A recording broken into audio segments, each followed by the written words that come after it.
Salut les amis, j'espère que vous allez bien. On se retrouve aujourd'hui avec une nouvelle vidéo batch cooking à congeler, à conserver dans son placard. C'est tout simplement spécial goûter et petit déjeuner à moindre coût. On aura une seule pâte pour réaliser 5 recettes différentes et savoureuses.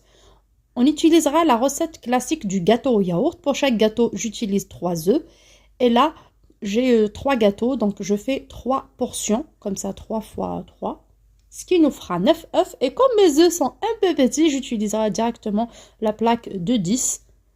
Alors le petit déjeuner, j'en ai pas grand chose à la maison. Du coup, mon mari m'a pris, comme vous le savez, on a acheté les courses du mois. Il m'a pris cette plaque de 10 œufs premier prix, ainsi qu'un sachet de sucre glace qu'il a trouvé bon plan chez Casino.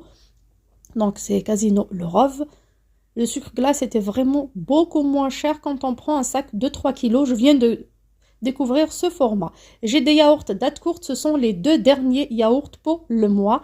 Un yaourt nature chèvre et un yaourt nature sucré que j'utiliserai. Et pour la 3e mesure, comme on utilisera 3 fois le gâteau, j'utiliserai du lait tout simplement. J'ai pris un verre qui a à peu près le même poids, environ 125 g de yaourt. J'utilise également du zeste de citron congelé que j'ai déjà préparé avec vous. Vous pouvez directement le râper tout de suite ou utiliser de la vanille, du sucre vanillé ou n'importe quel arôme de votre choix. Là, j'utilise un batteur électrique. Je suis vraiment fatiguée. J'ai fait ça le dimanche soir. Je rajoute aussi, 2 pincées de sel. Vous pouvez faire ça tout simplement au fouet manuel ou à la fourchette. Moi, j'utilise le batteur pour faire vite. C'est vraiment beaucoup plus pratique. C'est un batteur tout simple. Quand vous pouvez utiliser le pétrin aussi. Mais franchement, d'habitude, je le fais au fouet manuel. On peut faire ça aussi avec les enfants. Donc là, je mélange bien les œufs. Je mélange avant les œufs, et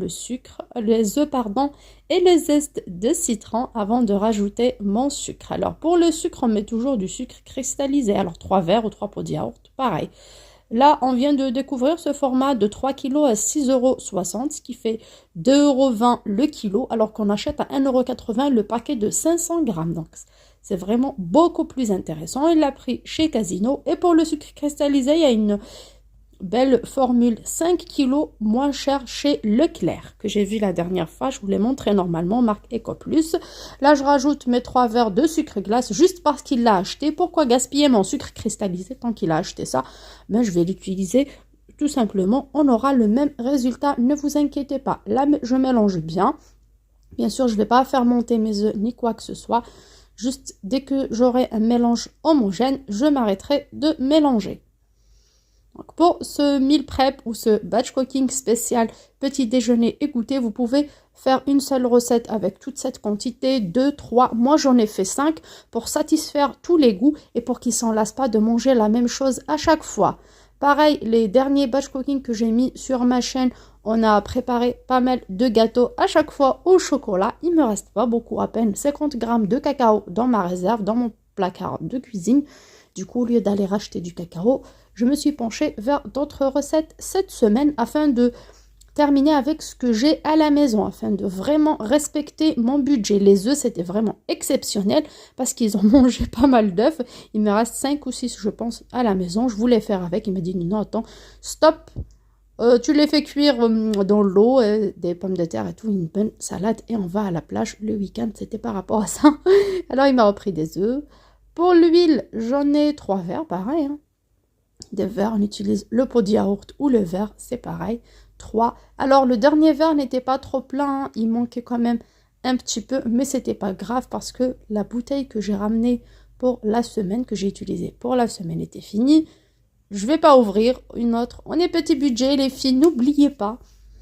Voilà, j'ai vraiment un défi ce mois-ci pour tenir jusqu'à la fin du mois. J'avoue, il me reste encore quelques fruits, mais j'ai plus de yaourt. Mais personne ne cherche après les yaourts, ils veulent même pas manger en ce moment. Ils mangent des fruits, des gâteaux pour les goûter, c'est déjà pas mal.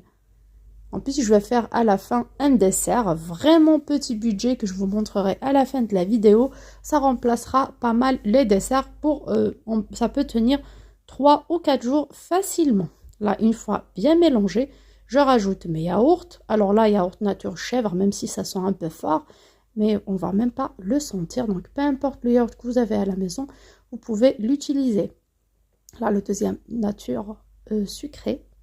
Donc, un est sucré et pas l'autre, mais c'est pas méchant, hein. Ça va pas trop influencer la quantité du sucre qu'on a. Ça va pas être trop sucré, non.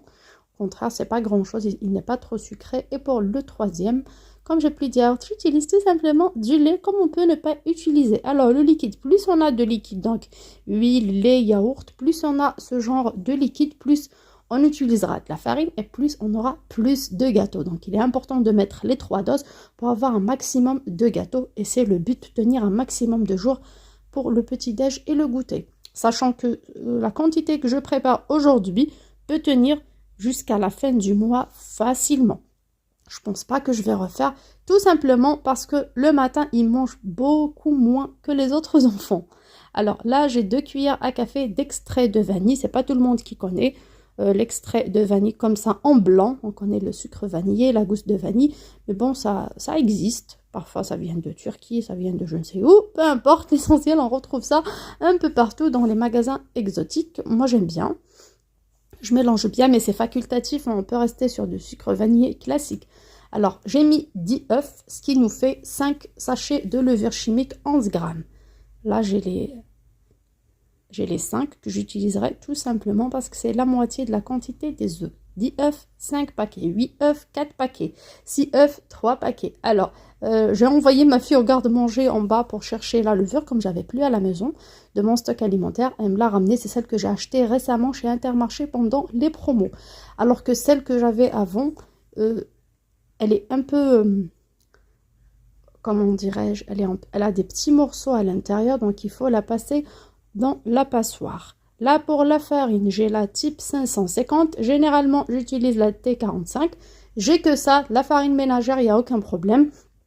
Donc, pour toute la quantité, j'utiliserai 1 kg de farine et 100 grammes. Exactement pour toute la quantité. Là, j'ai mis environ 600 grammes, hein, à peu près 600 grammes. Je mélange bien. Et j'aurai directement ma pâte à cake, à madeleine, à cupcake, à muffin, la pâte du gâteau au yaourt ordinaire qu'on connaît tous. Donc, à partir de ça, on peut faire un kouglof, on peut faire un gâteau à la pomme, on peut faire des madeleines, on peut faire des gâteaux à la poire, aux oranges, le fameux gâteau à l'ananas caramélisé imbibé. Il y a pas mal de recettes qu'on peut faire à partir de ce même appareil. Donc, c'est à vous de voir. Par contre, pour ce genre de gâteau, ce qui est tout mou, madeleine, cake, gâteau aux pommes, gâteau au yaourt et tout ça, ce sont des gâteaux qui pourrissent assez vite. Surtout, je parle de moi, de mon côté. On a un peu d'humidité à la maison, donc ça pourrit très vite. Au bout de 3 jours, la moisissure commence. Du coup, si vous préparez ce genre de gâteau, il faut les mettre soit au frigo, soit au congélateur.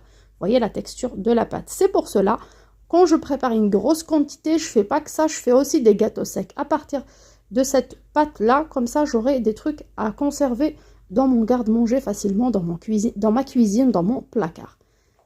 Là, j'ai chemisé un moule à cake de 22 cm. Pareil pour les muffins ou les madeleines, comme vous voulez. Là, pour le cake, je commence par préparer un cake au citron avec un petit glaçage. C'est vraiment trop bon. Il est doux comme tout. Alors là, je peux remplir jusqu'aux 3/4. J'aurai un grand cake qui est bien monté. Mais pour avoir un maximum de gâteaux, qui est notre but aussi, et beaucoup de variétés, je remplis mon moule jusqu'à moitié seulement. Là, je vais enfourner à 170 degrés pour une cuisson vraiment lente pour avoir un très bon résultat. Et pour ce qui est de mes madeleines, je vais remplir ce distributeur de pâte que j'adore. Ça me facilite vraiment la vie. Comme ça, il n'y aura pas de gouttes de pâte ni sur le moule, ni sur les parois des caissettes. Là, je mets juste la moitié. Je ne veux pas qu'il en reste à l'intérieur. Tout simplement parce que je vais préparer seulement 12 pièces. Comme ça, vraiment, on aura une variété. 12 pièces, croyez-moi, on est mardi et j'en ai encore. Là, le matin, ils peuvent se partager un, ils ne le finissent même pas. Pour vous dire à quel point ils n'arrivent pas à manger le matin. J'ai tout essayé, j'ai tout acheté, même des trucs du commerce, mais personne ne veut manger le matin, à part un verre d'eau, et ça pleurniche et un tout petit bout de gâteau. Même la compote, pareil, hein, du commerce, faite maison. Je galère le matin, mais pour le goûter du soir, déjà, ils prennent une bonne quantité. Et en même temps, dès qu'ils arrivent, ben waouh, tout ce qu'ils mangent en arrivant à la maison, c'est par rapport à ça, ce qui n'a pas été mangé le matin va être mangé le soir. Alors j'ai rempli les caisses en dépassant un petit peu la moitié, donc les 3/4. Je vais décorer avec quelques pépites de chocolat parce que j'en ai encore à la maison. Quand vous pouvez mettre tout simplement un peu de sucre ou un peu de zeste d'orange, de citron, surtout pour les personnes qui ne veulent pas avoir un produit trop sucré, pas la peine de rajouter du sucre dessus. Pour le reste de la pâte, là j'ai envoyé, je ne vais pas faire de gâteau à la pomme. J'ai demandé à ma fille, elle m'a dit « Maman, on n'en peut plus, on mange tellement de gâteaux aux pommes. » Du coup, je m'arrête là, je ne vais pas faire de gâteau aux pommes, ni aux oranges, ni quoi que ce soit. Et je vais faire le reste de mes gâteaux. Je commence à rajouter la farine petit à petit pour finir le kilo. J'aurai une pâte à biscuits, mais qui sera un peu assez molle. Là, je mélange bien avec mes doigts, tout simplement. Je ne vais pas pétrir, je vais juste mélanger avec les bouts des doigts jusqu'à ce que la farine rentre bien. Là, on ne voit pas vraiment, mais il y a les petits bouts du zeste de citron. Il y a une très bonne odeur. Bien sûr, si vous aimez le zeste de citron. Sinon, zeste d'orange ou ne mettez rien du tout. Tout simplement, c'est selon vos goûts. Là, je mélange bien. Vous voyez, la pâte, elle est encore... Là, on peut faire les muffins anglais à ce stade-là avec quelques pépites de chocolat. Des noix concassées. C'est vraiment trop bon, rempli à la cuillère. Vous voyez la texture de la pâte, elle est un peu collante par rapport à la présence de l'huile en quantité importante dans la pâte. Là, le kilo de farine, ça sera juste, je rajouterai environ 100 grammes après d'un nouveau paquet que je vais ouvrir. Mais sinon, un paquet de farine, ça va me faire pas mal de gâteaux. Et de chaque sorte, je vais faire au moins 20 pièces de chaque. Comme ça, on aura de la réserve. Vous voyez, la pâte, elle est encore molle. Moi, je fais étape par étape. Je vous montre tout, comme ça, vous n'allez pas les rater. Là, c'est bon, j'ai épuisé mon kilo de farine. Je mélange bien. Bien sûr, pour ce genre de pâte, il ne faut pas mettre trop de farine. Il faut mettre au fur et à mesure. Parce que si vous mettez trop, vous aurez une pâte serrée et des formes qui ne sont pas belles. Par contre, si on ne met pas trop de farine et on laisse le temps d'absorber en moins 10 minutes... Comme ça, on aura vraiment un très bon résultat. On aura des gâteaux fondants dans la bouche. C'est comme si on les avait préparés avec du beurre. Moi, il me reste encore de la margarine dans le frigo, mais du beurre, j'ai juste 125 grammes donc, dans mon beurrier déjà entamé. C'est par rapport à ça. Je voulais garder ça pour des tartines, en cas où à la fin, j'aurai pas de gâteau, on aura envie de tartines ou quoi que ce soit, ou pour des pâtes ou autre. Donc, je calcule toujours avant de faire, je réfléchis bien. J'aurai quoi à la fin pour essayer de minimiser au maximum mes dépenses. Vous le savez maintenant, il me reste 50 € pour finir le mois que je vais consacrer pour les vacances, peut-être budget invité, peut-être qu'on va recevoir, on ne sait pas encore, ou on va se déplacer, on ne sait pas encore, enfin ça m'étonne. 50 €, ça ne fera pas grand-chose, c'est les vacances scolaires qui arrivent. Pour nous, à Marseille, on sera en vacances dans 4 jours, tout simplement, dans 4 jours on sera en vacances. Là, je vais ouvrir ce dernier paquet. Vous voyez, la pâte, je l'ai laissée se reposer un peu. J'ai rempli ma poche à douille, et je commence à faire des rosaces. On peut faire différentes formes, des bâtonnets et tout, des ronds. Là, le papier cuisson, je lui ai mis un tout petit peu d'huile. Comme ça ne va pas coller. J'aurai un aspect croustillant par le bas et bien doré. En même temps, avec mon doigt, ça m'aide pour arranger les parois de mes petits fours. Là, je vais mettre un petit morceau de pistache parce que j'ai ça à la maison. Tout simplement des cacahuètes, amandes, un peu de noix de coco ou tout simplement rien du tout. On peut faire un petit trou au milieu avec la queue d'une petite cuillère et mettre un tout petit peu de confiture, un peu de sésame, ben à vous de voir. On va les consommer nature comme ça ou tout simplement les saupoudrer d'un peu de sucre glace, les tremper dans du chocolat fondu. Moi, qu'il y a différentes façons de préparer, de décorer ces gâteaux. Moi, je vais les préparer comme ça. Je vais les mettre au four, pareil, à 180 degrés, jusqu'à une belle coloration par le bas. Après, en haut, on peut les laisser tout blancs, comme on peut leur faire une petite coloration légèrement dorée ou bien colorée si vous aimez des gâteaux bien croustillants que vous allez tremper dans votre café. À nouveau, je prends un plat ayant au four et je prépare un petit peu de farine. Alors voilà la farine, les 100 grammes que j'utiliserai, que je vous ai dit tout à l'heure. Je fais des petites boules de pâte, ça sera pour faire notre gâteau boule de neige à la noix de coco. Donc pour ces petites boules, même si quand je les forme comme ça colle, je rajoute un tout petit peu de farine juste dessus, légèrement. Mais je rajoute pas à ma pâte. Donc voilà, je les pose comme ça, même si ça colle un petit peu, n'ayez pas peur. Plus c'est collant, plus on aura un très bon résultat. Là, une fois terminé, on n'aplatit pas, hein, juste on forme des boules et on les dispose sur le plateau. On n'aplatit pas, parce qu'une fois toutes les boules formées, on va remarquer que nos boules commencent à s'étaler toutes seules. Alors pour la recette de base de ce gâteau, c'est comme la recette du gâteau au yaourt, mais tout simplement sans yaourt et sans lait, c'est juste huile. Mais comme j'avais la flemme de mélanger deux pâtes différentes, j'ai testé une fois de la sorte à faire plusieurs gâteaux comme ça, secs et pas d'une même préparation. Et ça a marché, et croyez-moi, je ne me casse plus la tête.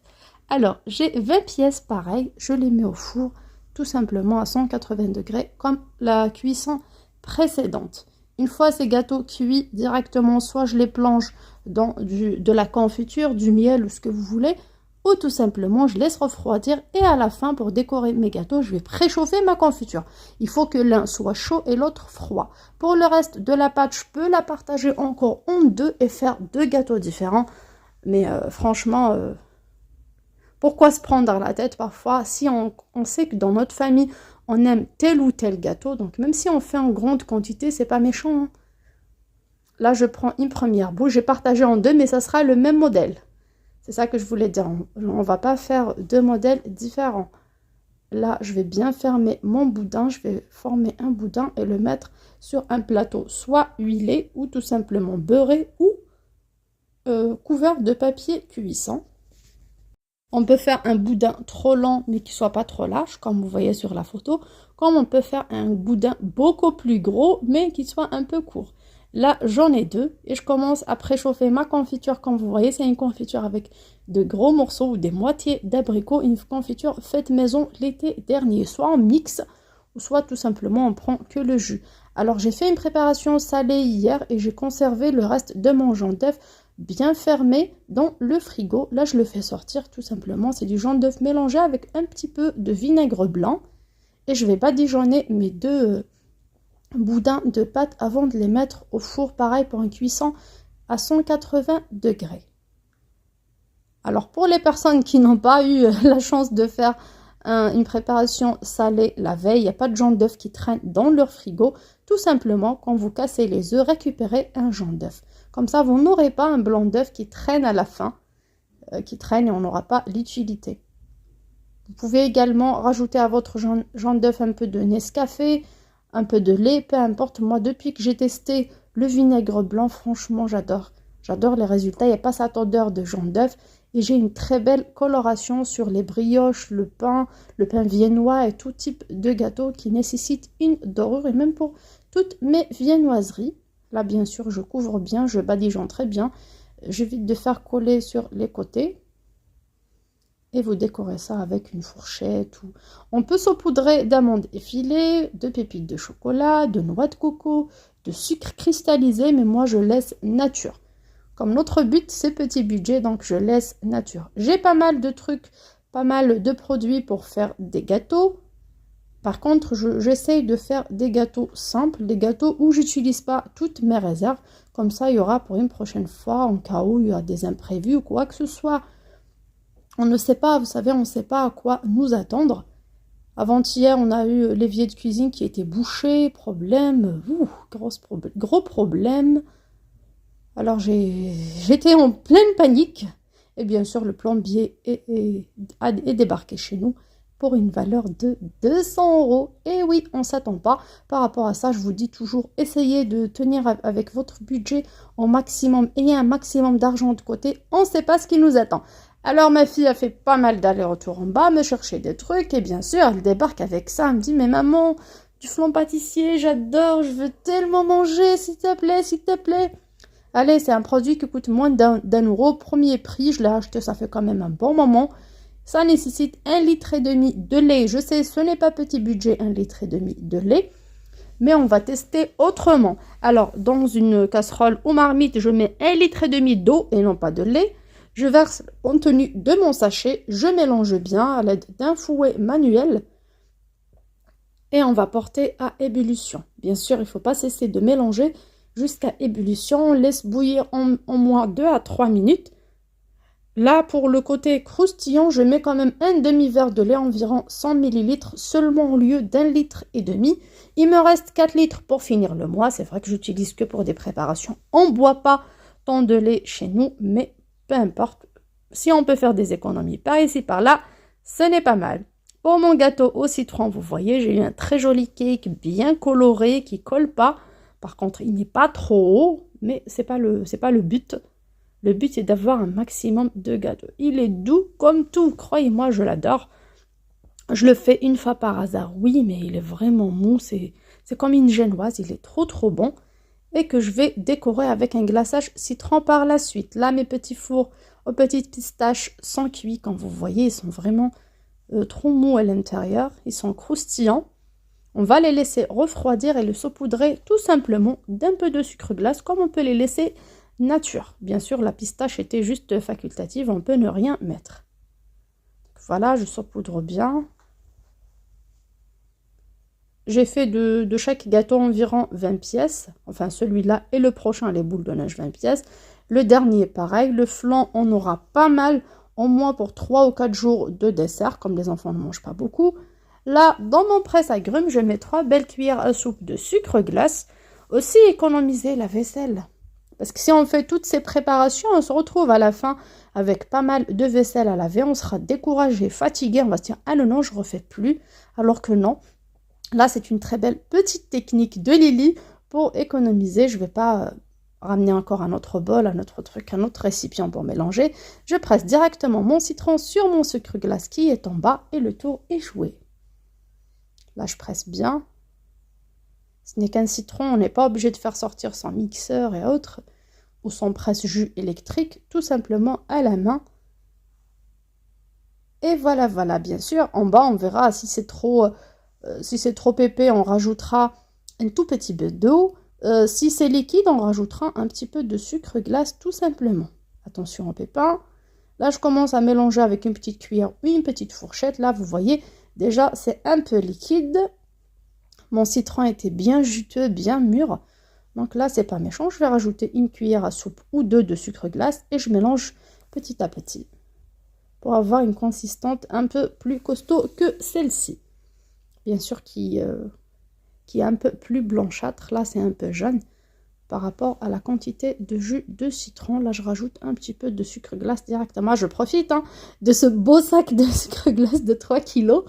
Donc, quand je l'ai vu, je me suis dit, ah tiens, ça donne des idées. Au lieu de décorer encore mon cake avec du chocolat et tout, tant que j'ai un maximum de sucre glace à la maison, pourquoi pas faire avec un glaçage au citron. Plus c'est la saison des citrons, on en a tous au moins un citron qui traîne dans notre frigo. Là, vous voyez, je mélange bien pour qu'il n'y ait pas de grumeaux. Et je verse ça, bien sûr, si vous voulez une grosse couche de glaçage, il faut en mettre encore plus de sucre. C'est pas le but, c'est pas un millefeuille. Moi, je le mets comme ça, assez liquide, et déjà pour avoir une fine couche, et en même temps pour que ça rentre dans mon biscuit et que ça l'imbibe. Et c'est ça le but, comme ça on aura des tranches de cake qui sont bien imbibées, qui ont vraiment cette saveur de citron. Là, directement sur le même papier cuisson, je ne mets pas dans une assiette pour ne pas salir. Bien sûr, on peut par la suite décorer avec des amandes effilées, du zeste de citron, ou tout simplement le laisser tout blanc comme ça. Alors, c'est un petit peu translucide, c'est fait exprès. Donc, glaçage liquide. Plus il est liquide, plus ça rentre dans mon biscuit. Là, notre flan pâtissier commence à tenir un peu. Il a une consistance assez épaisse. On laisse bouillir au moins 2 ou 3 minutes. Après, on versera ça dans un moule ayant un four beurré. Bien sûr, le moule doit être un peu haut. Parce que ce flan, une fois dans le four, il commencera à gonfler et puis à se dégonfler. Quand il est gonflé, que ça monte, ce sera dommage que ça tombe dans votre four. Ça vous rajoutera du boulot. Donc, un moule qui soit un peu haut. Jamais un moule à tarte, mais un moule à gratin. Ça sera vraiment une meilleure idée. Là, vous voyez, il a à peu près la consistance d'une crème pâtissière, mais il a moins de féculents qu'une crème pâtissière. Voilà, ça commence à bouillir sur les côtés. Moi, je continue à mélanger. Comme ça m'évitera que ça colle ou ça crame par le bas. Parce que sinon, il aura un goût amer. Bien sûr, là, vous pouvez préparer une pâte brisée ou une pâte feuilletée ou tout simplement la prendre du commerce, la mettre au fond de votre moule, la piquer légèrement, puis verser ce flan et vous aurez un flan pâtissier avec la pâte, avec la croûte, tout simplement avec une croûte, la pâte en bas et sur le côté et c'est trop bon aussi, mais nous, ce sera juste un dessert flan pâtissier. Alors, je me suis trompée, j'allais acheter flan entremets qu'on prépare tout simplement dans la casserole. Mais bon, je sais pas comment j'ai fait ça. Je sais pas, je me rappelle même pas. Peut-être que c'était un produit gratuit ou autre. Ça fait longtemps depuis que je fais plus les courses chez Carrefour. Du coup, je me rappelle même pas comment j'ai eu ce produit. Mais ça existe un peu partout. Tablier blanc chez Leclerc, chez Intermarché, chez Auchan aussi. Je l'ai déjà testé, donc c'est un très bon plat. C'est un très bon dessert, pardon. Déjà, la croûte, elle se forme. Hein. Là, avant qu'il rentre dans le four, vous voyez, ma main est propre. Je laisse une fois tous mes gâteaux cuits, parce que là, il y a la queue. Une fois tous mes gâteaux bien cuits, vous voyez les boules de neige, elles sont bien dorées, bien croustillantes. Elles se sont éclatées un tout petit peu, mais c'est pas grave. Je mettrai à la fin mon flan à 240 degrés. Pour moi, c'était 275 le maximum. Donc, je l'ai mis à fond pour une cuisson de 15 à 20 minutes selon votre four jusqu'à belle coloration et que ça tienne aussi très bien. Là, je mets directement mes boules de neige ou mes petits biscuits dans la confiture bien chaude, comme vous voyez. La vapeur est là. Je laisse 30 secondes. Après, je mets dans ma noix de coco, dans mes cacahuètes, dans mes amandes, ce que vous voulez. Moi, j'ai de la noix de coco. C'est le produit le moins cher aussi. Chez Lidl, avant, on avait pour 1 euro quand même un paquet de 500 grammes, je pense, ou 300, je ne me rappelle pas. Mais quand même, c'était un bon paquet. C'était la noix de coco la moins chère. Et elles sentaient trop bon, donc vous pouvez prendre ça chez Lidl. Pareil pour les sachets de cacahuètes effilées ou amandes concassées. Donc on peut prendre un petit sachet et faire ce gâteau facilement. Pareil chez Action, pour 1,26 € je pense, des cacahuètes grillées. Alors des cacahuètes grillées chez Action, on les ramène et on les fait passer dans son moulin à légumes tout simplement, dans son mixeur. Et on aura des cacahuètes concassées beaucoup moins chères qu'en grande distribution. Là, vous voyez, ils sont vraiment trop beaux. Tout simplement, on peut laisser ces gâteaux nature et les manger avec du café, tout simplement, pour accompagner son thé ou café. Ou aussi, on peut les tremper dans du chocolat fondu. Excusez-moi, j'ai une petite voix, on est tous enrhumés à nouveau. Pourtant, il fait beau. Je découpe une tranche de cake au citron pour vous la montrer. C'est vraiment trop bon. En plus, il est imbibé. C'est ça la différence des autres cakes qu'on a l'habitude de préparer. Vraiment, j'adore. C'est un vrai délice. Mon croquet au gâteau sec est maintenant prêt. Comme vous voyez, c'est comme une belle baguette. Mais bon, c'est beaucoup plus dur. Je commence à découper. Bien sûr, vous voyez, ça s'effrite parce que c'est encore chaud. Il est tiède. Je préfère utiliser un couteau tranchant plutôt que ça. Quand vous voulez, à vous de voir la façon qui vous semble le mieux. Moi, je suis obligée de le découper encore tiède pour finir de débarrasser tout ça. Bien sûr, ranger ma cuisine avant d'aller faire le goûter avec les enfants, préparer les cartables, les lunchbox pour le lendemain, mon mari, mes enfants. Donc, c'est tout un boulot. Du coup, je préfère finir ça avant que je les récupère de l'école. Comme ça, en même temps, quand on fait du batch cooking, quand ils voient tout ça d'un coup, ils peuvent faire n'importe quoi, manger n'importe quoi et tout. Par contre, si vous faites à l'avance, vous laissez refroidir. Ce qu'il y a envoyé au congèle, vous l'envoyez. Je vous conseille de faire ça dans la journée quand ils ne sont pas là. Ce que vous avez à envoyer dans votre placard, dans des boîtes hermétiques, pareil, faites-le.